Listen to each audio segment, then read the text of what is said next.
వరంగల్ రాజకీయం రసవత్తరంగా మారుతోంది. పల్లా వర్సెస్ కడియంగా ఓరుగల్లు పాలిటిక్స్ హీటెక్కాయి. జనగామ బీఆర్ఎస్ ఎమ్మెల్యే పల్లా రాజేశ్వర్ రెడ్డి విమర్శలకు స్ట్రాంగ్ కౌంటర్ ఇచ్చారు స్టేషన్ ఘన్పూర్ ఎమ్మెల్యే కడియం శ్రీహరి. పల్లా రాజేశ్వర్ రెడ్డి ఒళ్ళు దగ్గర పెట్టుకో, అహంకారం తగ్గించుకో అని హెచ్చరించారు.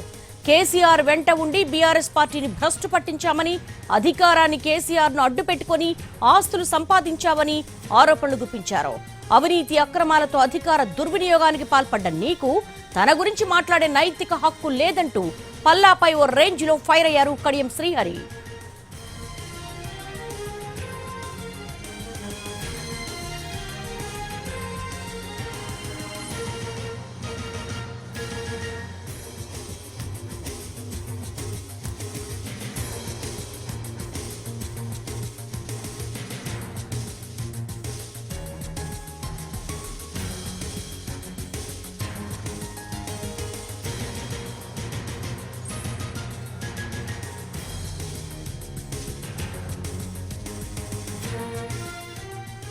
వరంగల్ రాజకీయం చాలా రసవత్తరంగా మారుతోంది. పల్లా వర్సెస్ కడియంగా ఓరుగల్లు పాలిటిక్స్ ఒక్కసారిగా హీటెక్కుతున్నాయి.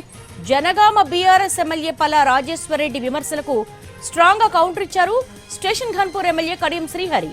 పల్లా రాజేశ్వర్ రెడ్డి ఒళ్ళు దగ్గర పెట్టుకో, అహంకారం తగ్గించుకో అని హెచ్చరించారు. కేసీఆర్ వెంటుండి బీఆర్ఎస్ పార్టీని భ్రష్టు పట్టించావని, అధికారాన్ని కేసీఆర్ అడ్డు పెట్టుకుని ఆస్తులు సంపాదించామని ఆరోపణలు గుప్పించారు. అవినీతి అక్రమాలతో అధికార దుర్వినియోగానికి పాల్పడ్డ నీకు తన గురించి మాట్లాడే నైతిక హక్కు లేదంటూ పల్లాపై ఓ రేంజ్లో ఫైర్ అయ్యారు కడియం శ్రీహరి.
మంది గెలిచి ఒకడు ఇక్కడ 11 మంది ఎమ్మెల్యేలు గాని 2 మంత్రులు గాని 6 నియోజకవర్గాలకు నీళ్లు అందిస్తున్న దేవాలయాలకు ఓఎన్ఎంకి 6 కోట్లు ఇవ్వలేని చవటలు దద్దమ్మలు ఇక్కడ కాంగ్రెస్ యొక్క చలివాగు నుంచి మనకి ఏదైతే మోటార్లు రావాలో ఆ మోటార్లు మొత్తం కూడా ఆగిపోయినాయి.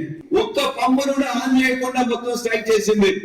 దాన్ని మాట్లాడడం గాని, వాళ్ళని బతిలాడడం గాని, బెదిరించడం గాని, నీళ్ళని ఆన్ చేయడం గాని చేత గాని ప్రభుత్వం ఇలా కాంగ్రెస్ ప్రభుత్వం ఈ మాత్రం జ్ఞానం లేని ఇక్కడ ఉన్న ఎమ్మెల్యే గండిరామారంకి వచ్చి డ్రామా చేసి మీకేదో నీళ్ళు వేస్తున్నా అంటాడు. దేవుని పట్ల డ్రామా చేస్తే నేను చెప్పిన కనీసం మెంచోడు వస్తే నీళ్లు మోటార్లు ఆన్ చేస్తాయి కానీ ఈ తాసిలోడు వస్తే మోటార్లు ఆనే కదా. ఈ తాసిలోడు రెండోసారి వస్తే రెండోసారి కూడా మోటార్లు ఆన్ కాదు, మళ్ళా బంద్ అయ్యి నేను చెప్పిన అధికారులకు ఎవడు రావాలో వాడు వస్తే అవుతుంది కానీ ఎవరు ఆన్ చేయాలో వాడు చేస్తే ఆనవుతుంది కానీ ఈ తాసి మోటార్లు వచ్చేసి మోటార్లు ఆన్ చేస్తే ఆనవుతాయా? సిగ్గు లేకుండా ఇక్కడున్న 11 మంది ఎమ్మెల్యేలు 10 మంది గెలిచి ఒకడు ఇక్కడ దూకితే 11 మంది ఎమ్మెల్యేలు గాని 2 మంత్రులు గాని 6 నియోజకవర్గాలకు నీళ్లు అందిస్తున్న దేవాలయాలకు ఓఎన్ఎంకి 6 కోట్లు ఇవ్వలేని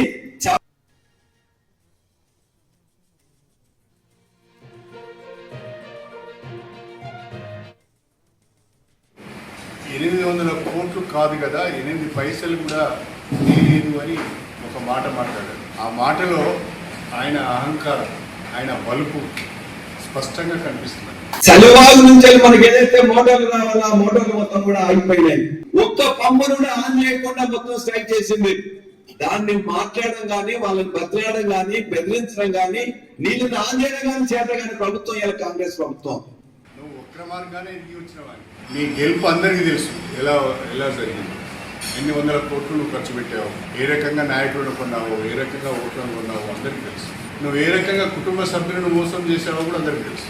మాట్లాడే ముందు అహంభావాన్ని తగ్గించుకొని వాస్తవ విషయాలను తెలుసుకొని మాట్లాడితే బాగుంటుంది. కడియం శ్రీయరికి కర్రు కాల్చి వాత పెట్టాలంటాను. మీలాంటి వెధవలు కేసీఆర్ చుట్టూ ఉన్నారు కాబట్టి మీ మాటలు విని కేసీఆర్ పరిపాలనను పక్కదారి పట్టించింది కాబట్టి కేసీఆర్కి కర్రు కాల్చి వాత పెట్టింది తెలంగాణ. గతంలో కేసీఆర్ ఏంట